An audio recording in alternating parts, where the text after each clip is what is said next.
Greetings to all and welcome to the presentation and the opening kick-off discussion of Arch Frontline, the think tank and the expert analysis research hub and platform.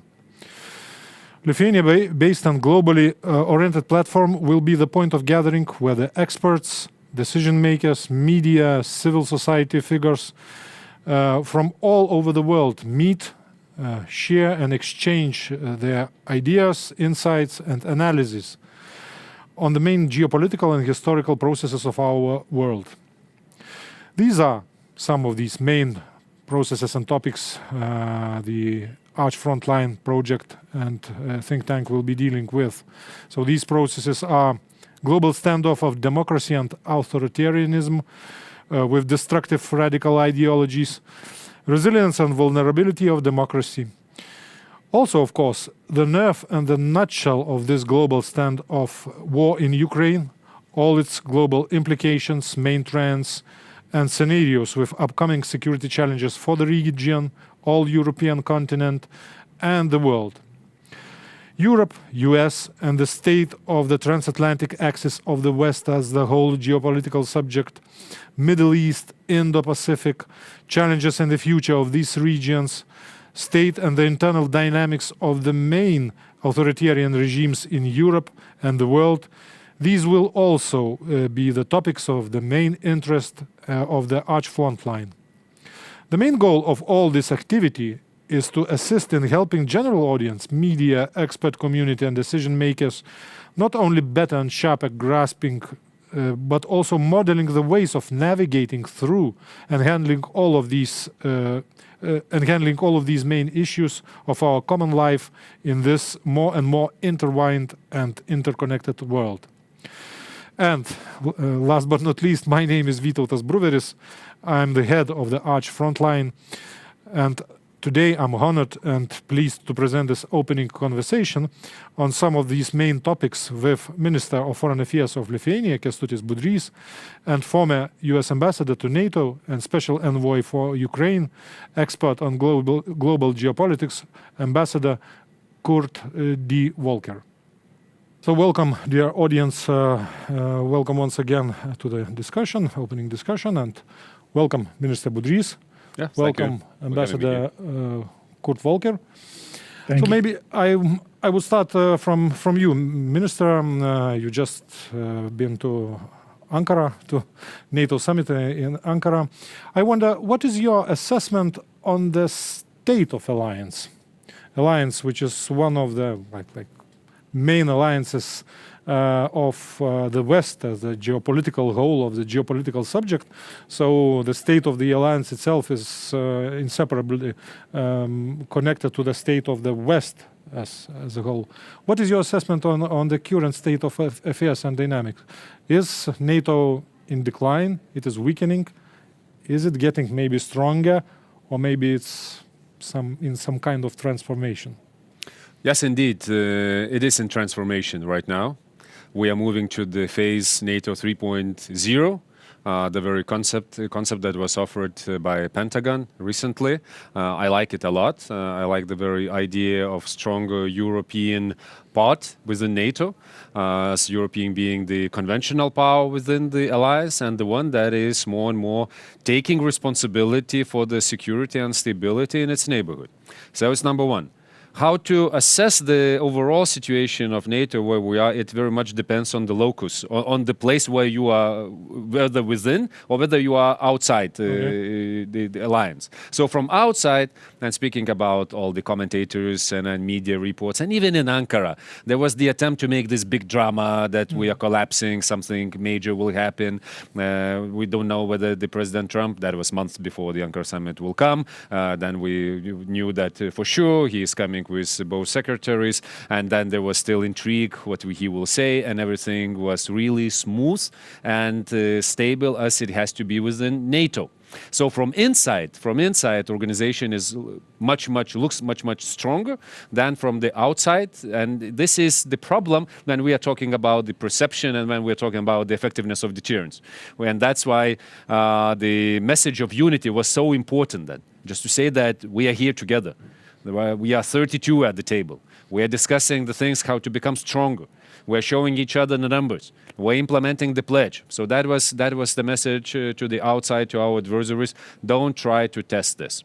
If we would take the numbers, if we would look into the tables, what we achieved during the last year after the Hague summit, after the pledge to increase our defense spending each up to 5%, so the numbers are showing the good trend. We are climbing up. And the European-Canadian part is becoming bigger and bigger in comparison to United States and in total numbers. So overall, it is good story unfolding. What it will look like from the historical perspective, looking from the future point of view, we will see. But as we now changed our assessment of the Hague summit right now, we forgot about also uncertainties and some speculations that it's the last summit of NATO. I think that Ankara summit will also be perceived as some success story. We are struggling. Each phase we are struggling. When we decide about the pledge, when we were discussing the pledge, till when we will have to implement it. And it's natural. Nothing is happening easy when we are talking about tens of billions of euros and dollars, hundreds actually of billions. So I see it as a very natural process, and the direction is the one where we want NATO to go to. Ambassador, please, the same question goes to you. What's your assessment? What is the dynamics and the general trend? Minister Budrys said that the alliance is positively transforming while struggling. How do you look at the state of things? Yeah. Well, I think this was a very positive summit. Maybe the best way to assess it is to put yourself in Vladimir Putin's shoes and think about what you see. What you see is unity, even President Trump talking about alliance unity, something he hasn't done before. You see much greater levels of defense spending, including investment in defense industry, which is going to produce more capability over time. You see continued support for Ukraine, Erdogan inviting Zelensky to be there, and then Zelensky and Trump having a bilateral meeting where Trump is very supportive and even says he's going to allow Ukraine to develop Patriot missiles under a license from the United States, which is going to help Ukraine with its air defense against Russian missile attacks. So if you're Vladimir Putin, you were hoping to be able to disrupt this summit, including by a 90-minute phone call with President Trump just in advance. And in reality, you ended up with a pretty strong show of force from NATO. So I think that this was quite successful from that perspective. And I would just echo what the minister said. You have to look at this as a little bit like a reality TV show. President Trump likes the drama. He likes the theatrics. He likes to keep people guessing.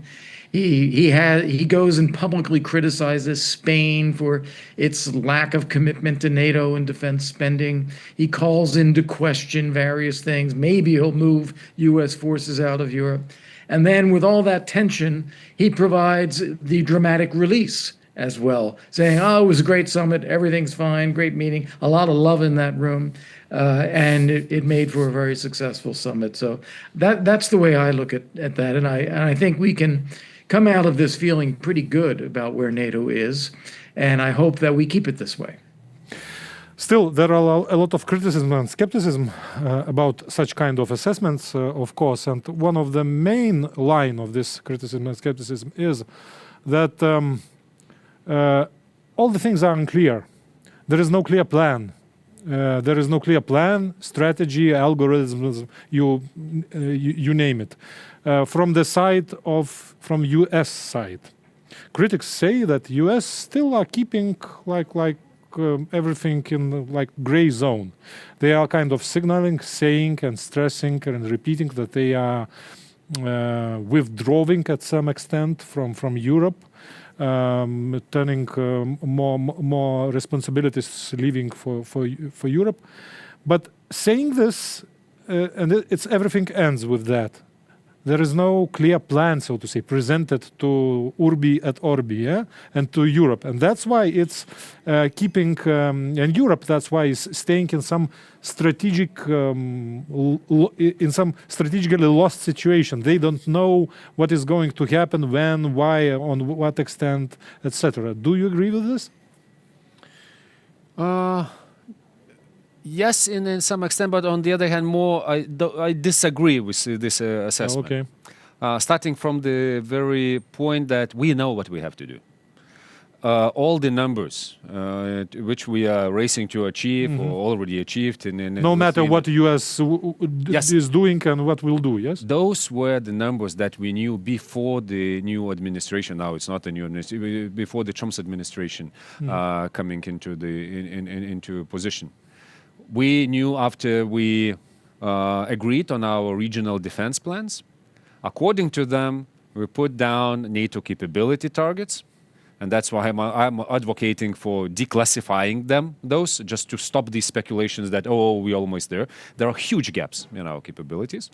And we knew the price to fill in those gaps with the costs that were some years ago. And we knew that we have to increase our defense spending almost up to 4%. We knew this number. So that exercise was done in the same manner as we did it in Lithuania with our national division.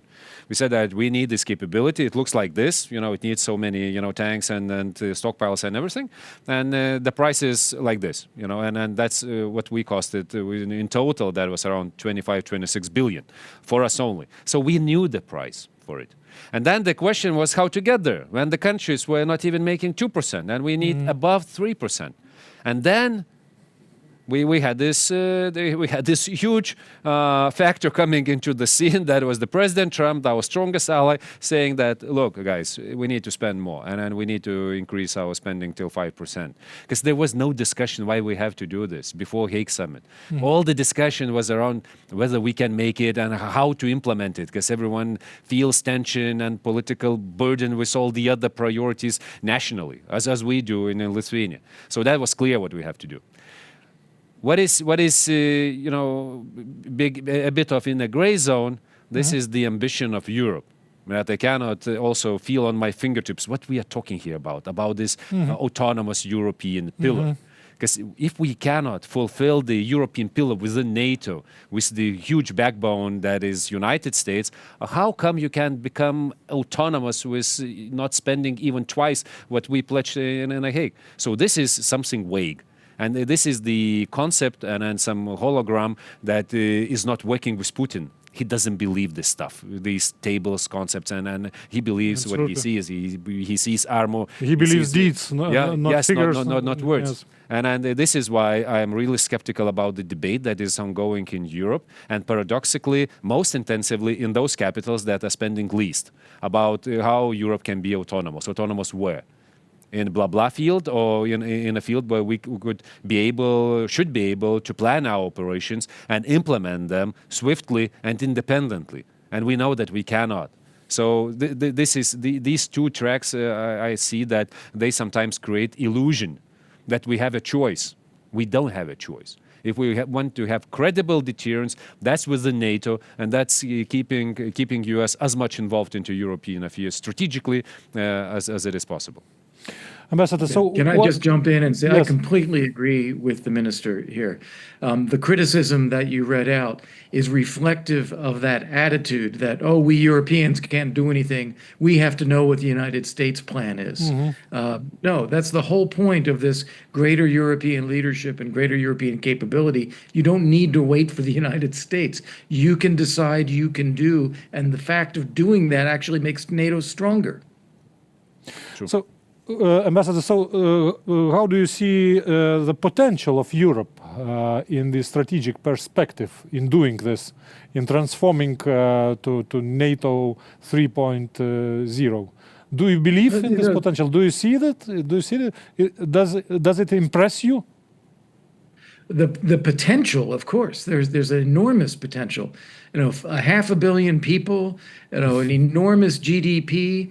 Lots of technological innovation, lots of industrial capability, lots of interoperability, lots of experience.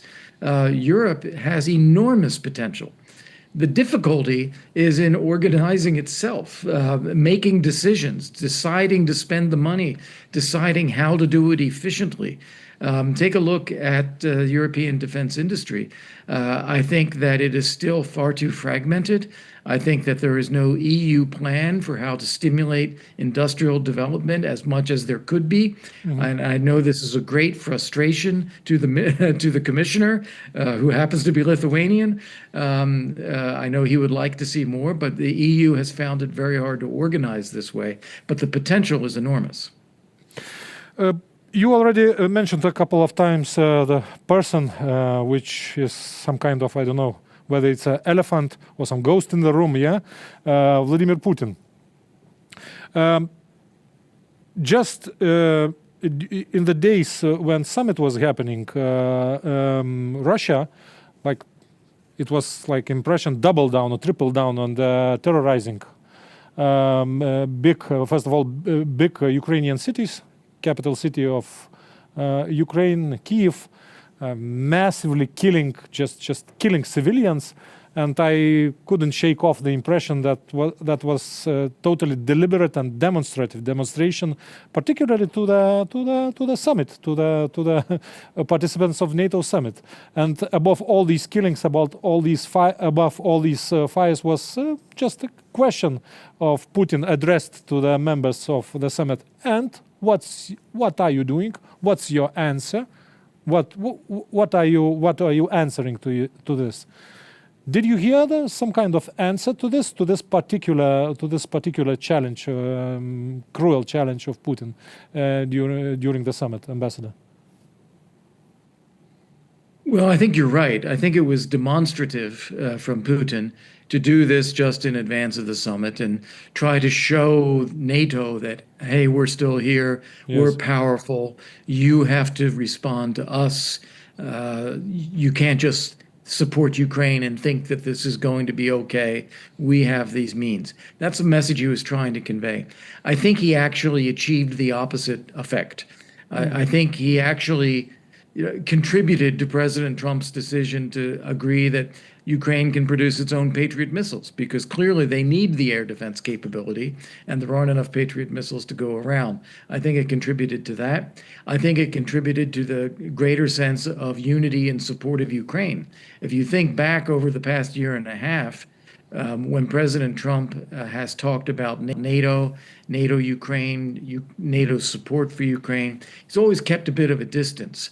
And I'd say at this summit, this was the most we've seen in terms of alliance unity in support of Ukraine, probably because of the kinds of attacks that Putin is doing, as well as Ukraine's success in pushing back on that, bringing long-range strikes and medium-range strikes onto Russian strategic capabilities and logistical capabilities, and turning the tide in the war. And I think that this has actually helped unify NATO even more. Minister, it's very concrete, so to say, and very detailed question about Ukrainian air defense, anti-ballistic, particularly anti-ballistic air defense. President Zelensky just recently said that this is one and only advantage Russia now has, confirming that the lack of anti-ballistic air defense is now existential and very serious Ukrainian problem. How can the West, NATO, or just countries on their national level, main countries, are they ready to address this as soon as possible, to help at last to close the skies decisively over the Ukraine? How do you see this? Yeah, that issue was particularly discussed during the summit. During the summit, yes? Yes, because we had the NATO-Ukraine Council meeting in the format of foreign ministers. And then also leaders addressed this topic. And I think I agree with both of you that was a deliberate demonstration of power from Russia, but not only. Because they also wanted to demonstrate the lack of support to Ukraine and some certain critical shortage.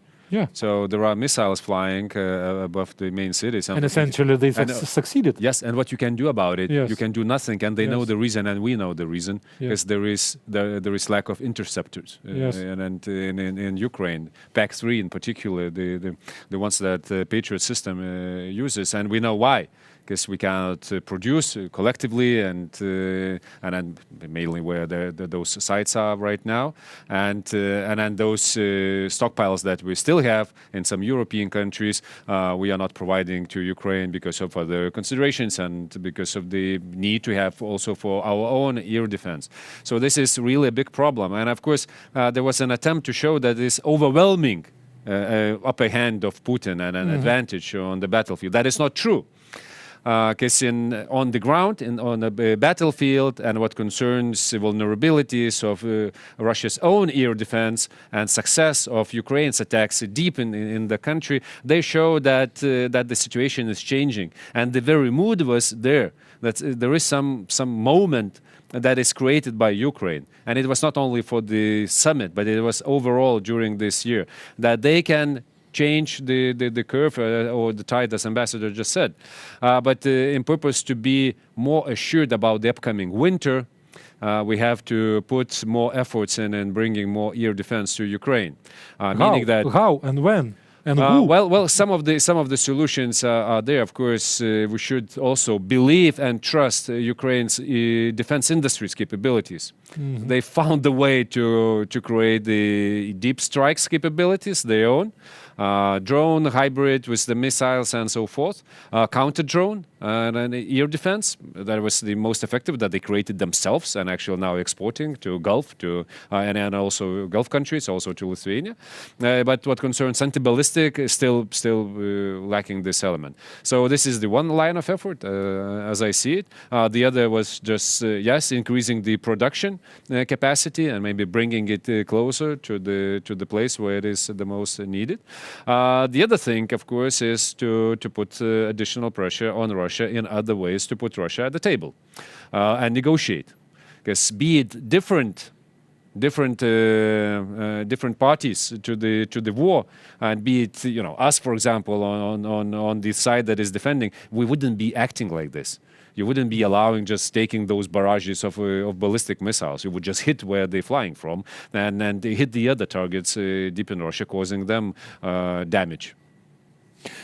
Ambassador, just holding on this issue, how do you see the more general trends or trend in this war? It was maybe not wasn't coincidence that two of the chief commanders of Ukrainian armed forces, one actual commander and one former commander, Syrskyi and Zaluzhny, issued the public statements which resonated internationally and nationally in Ukraine. And both they are stressed that it's too early to talk about Ukraine turning the tide in the war and starting to have the upper hand. Especially Zaluzhny was cautious on that and saying that it's too early and it's even dangerous to believe this. How do you see the trends? Is it dead end, stalemate? Ukraine has really turned the tide. Russians maybe are still having some strategic hopes. Well, I certainly respect both generals. I know General Zaluzhny fairly well. And I understand what they're saying, that you shouldn't be complacent. You shouldn't think the job is already done. And you certainly shouldn't think that Putin is going to stop. Yeah. Putin has made this a quasi-religious cause for him to rebuild the Russian Empire and to make sure that Ukraine is subordinate to Russia. So he will not stop in those goals. And the only thing that Ukraine really needs to fight for is a ceasefire, because Putin will never reach an actual peace agreement. And even if he does sign a piece of paper, he won't mean it. So we have to stop him militarily, force a ceasefire, and continue to build. So I get the caution. That being said, I think there are two factors here that come together very significantly. One of them is money. Ukraine, by taking out Russian oil refining capacity, Russian export capacity, they are really hurting the Kremlin's finances. And with oil prices back down to normal levels again after a spike during the U.S. war on Iran, I think that the money available to the Kremlin to keep this war going is gradually drying up. So it'll take time. It's not a sudden change, but that the financial pressure on Russia is real. We can and should contribute to that with more sanctions, but that's one factor. The other factor is troops, basically. The Ukrainians have mastered drone warfare on the front line in such a way that the Russians are unable to advance, and they are losing thousands and thousands of soldiers every month, and they can't replace them at that rate. So it's going to force an issue in Russia that Putin will have to decide.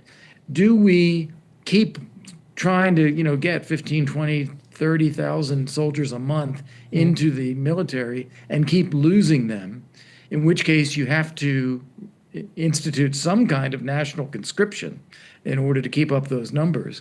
Or do we have to recognize that we are not going to have those numbers in the future, and our military effort is not going to achieve the goals that they've set out of taking the four oblasts that they claim are part of Russia, and maintaining Crimea, and changing the government in Kyiv, and so forth. So I think those two things, the money and the military effort, are really starting to squeeze Putin, and he's going to have to make some fundamental decisions about a ceasefire, either this fall, or if he wants to play out the winter, certainly by the time we're in the spring next year. It goes directly now to you. I want you to address exactly this issue.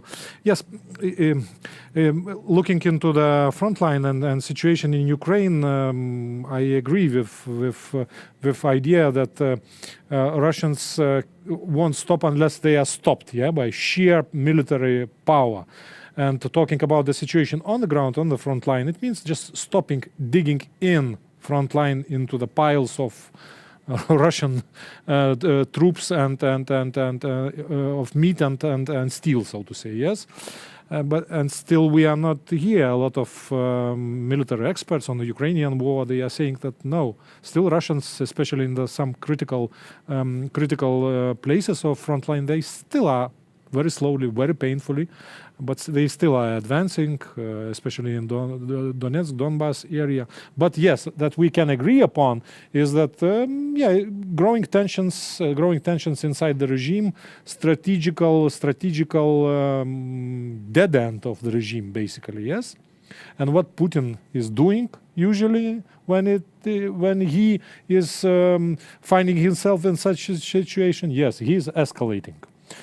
So what your thoughts on the possible ways of escalation? One was already mentioned by Ambassador Volker. It's conscription, so it's a general mobilization, just after the so-called elections in the autumn. Another one, there was a lot of talks, a lot of leaks in the media about possible like onslaught, some kind of no longer hybrid but kinetic, some kind of onslaught of Russia on Poland, on Baltic countries. So what's your thought about the escalation, possible escalation over the edge of NATO Article 5, just in the foreseeable future from Russia? Within the circles, because I still, when I have time, check what's happening in the most radical Telegram channels of the pro-war people, so to say. Yeah. So just to get the feeling, what they are concerned about, what they're angry about, and how they. So you are in the Z groups, yeah. I still have some 15 or so in my list. So those voices calling for escalation, and especially with NATO, were from the very beginning of this special operation, and also some of the voices that recognized in the West, for example, Karaganov calling for the nuclear strike on Poland, just to prove everyone that nuclear deterrence is a serious thing, and if someone laughs at you, you have to hit them. So there was this party within. So we shouldn't also take everything, all the noise, as something that is changing the very approach. Something that is essentially new. Yes, but what we see that is something new, and that what you can see in the reports that are really alarming, that some of the ideas might turn into the plans, and then plans can be put on the table for picking which direction we are going. Because yes, this moment or the point in the development of the events is coming, and the kill rate is above the mobilization, current mobilization rate, and there are some decisions that have to be made. Otherwise, Ukrainians will be in a much better position. What option the regime leadership, personal and collective Putin, can pick, in your opinion? If I would have to advise him, just sending my small advice, just go and negotiate. Just go and negotiate. Well, we understand it's not going to happen. Yes, because take all these circumstances, you can have win-win situation, and all those that intermediate would have the good outcome. He can't de-escalate. But he cannot properly with the current situation. Yes. But that's why some maybe extra encouragement would be needed with our extra sanctions, and in the best way coordinated within G7. The other options might seem as the attractive to escalate somewhere else, and then to de-escalate all the theaters at once. So I think that would be a huge mistake to go this direction from the side of the regime, even though knowing that previously there were so many times when they miscalculated or made their decisions on very wrong assessment, or those assessments were made on the wrong intelligence or some false intelligence. So to avoid this scenario, and this is our primary interest as being on the very front line, is to send this clear signal that we know what you are thinking about and what you are cooking, number one. Number two, if some of these scenarios will be implemented, we will directly go with the full our defense, and there will be no gray zones and no time for negotiations or something. So we will get immediately into the hot phase with NATO, and we want to avoid that. So don't do this.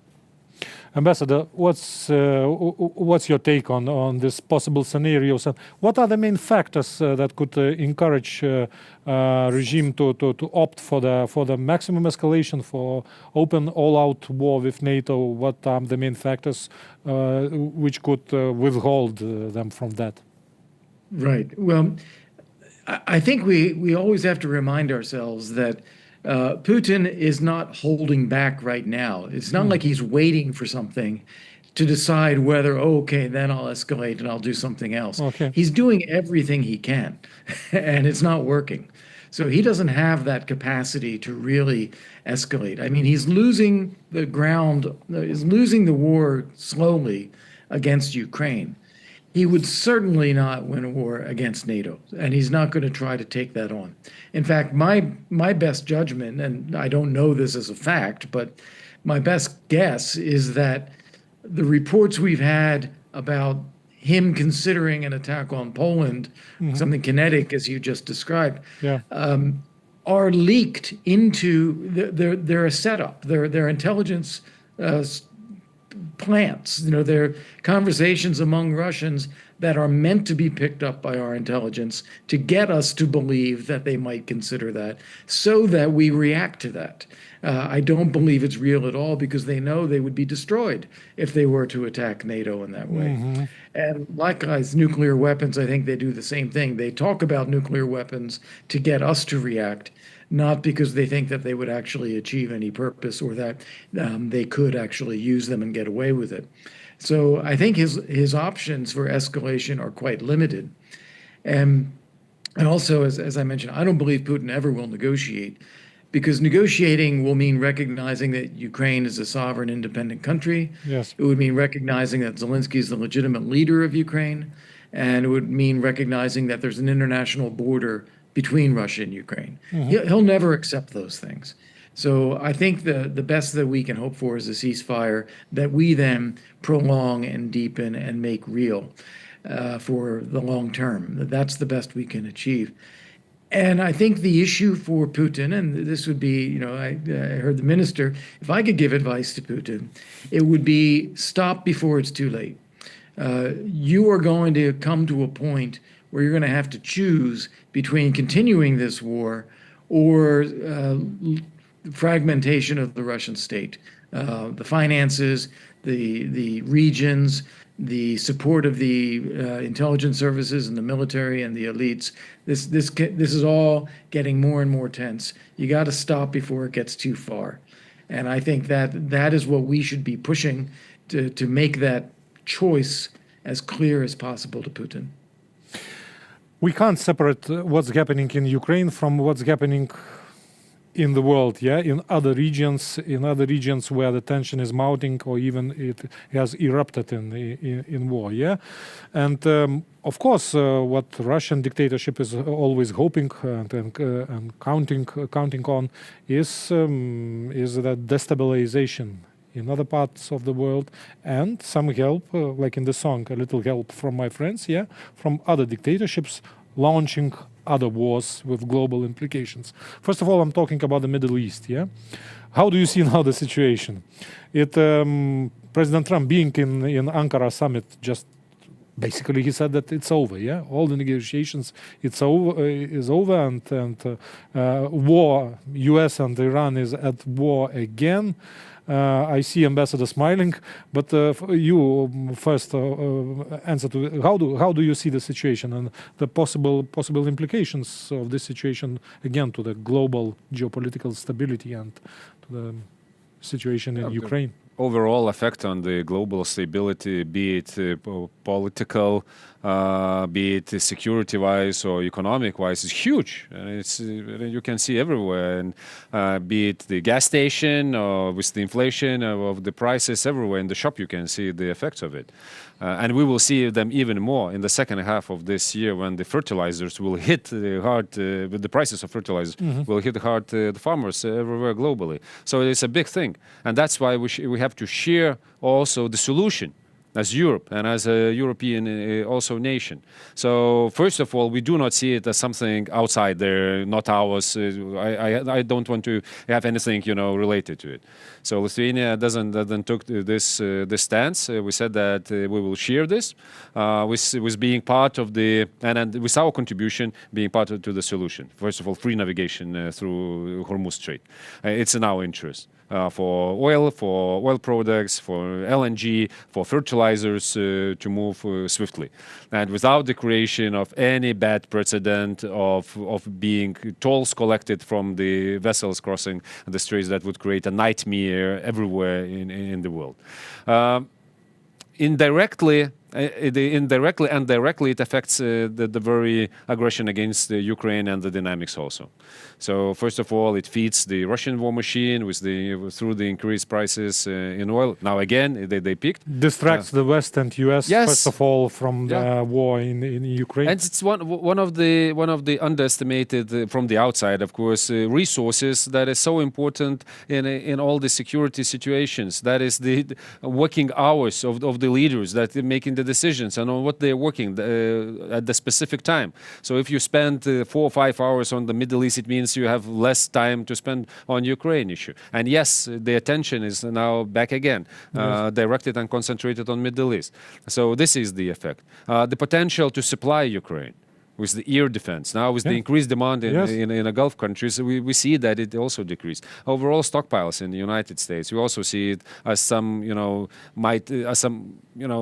might be a factor to attract some ideas about let's maybe test it for how long they would last in a two-theater scenario and so forth. So there are many reasons for us to get more engaged into solving this. I'm not even mentioning the Iranian proxies and Hezbollah in Lebanon that was activated. Houthis not yet in Yemen. Nothing essentially ended in Gaza, basically. So everything is under the tension and to boil. So I think even for Russia, this situation is really disadvantageous also. It creates some opportunities, but overall it won't play for them well, because we have broader coalition that is interested in breaking Iranian-Russian axis. And that is the countries in a Gulf region that see how Russia also assists Iran in keeping what they're doing, retaliating, hitting them, by these actions. So I think that's why the European Union as an organization has to be more active, and all of us as NATO allies we nationally have to be also more active in it, as did Lithuania. We already have the mandate to be part of US-led and we can do both UK, France-led naval operations in Hormuz Straits. So we say we will be there. We already have a mandate. Ambassador, you were smiling. Why? First of all, and second, do you agree that Israelis basically and a lot of people all over the world are saying that unless the regime itself, Iranian regime, is taken out, nothing will improve. There will be no possibilities to at least to start settling the things down in the region. Yeah, well, that's exactly the point. Unless the regime is taken out, we're going to have a problem. Absolutely. And we don't have the will to take out the regime. So we have a problem. What do you mean we? What do you mean we? We, the United States, we, the world. Because, the United States started this war against Iran, but didn't really think it through and was not prepared to go all the way in for regime change, did not want to use ground troops, did not want a long war, underestimated the effect on global oil prices, on the global economy, on gasoline prices in the United States. And so we don't want that to continue. We want the war to be over. We want the global economy to be stable and oil prices to be low. And yet, we're not going to get that. Well, let me say, we are going to get that if we just allow the Iranian regime to survive and keep the war from reemerging. But that means Iran is going to try to exercise control over the Strait of Hormuz. But of course, we in the world find that unacceptable as well. So we keep pushing back on the Iranians. No, don't do that. No, don't do that. But we're not willing to go all the way for regime change to bring about that kind of freedom in the Persian Gulf again. So we are stuck right now. Yes. And I think we are stuck through the midterm elections in the United States. I don't think President Trump's going to resume a major war before the midterm elections. And as a result, Iran's going to increasingly try to assert control over the Persian Gulf.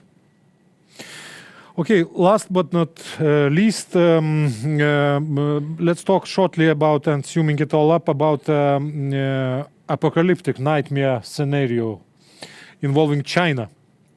There are a lot of people saying that not only both dictatorships, Russian regime and Chinese regime, but all the international alliance of the major dictatorships can be planning for a scenario that simultaneously of opening two major war fronts, Russia attacking NATO, Russia attacking NATO over the threshold of NATO Article 5, and China simultaneously attacking Taiwan. How do you see this nightmare scenario in principle, not only in some kind of foreseeable future?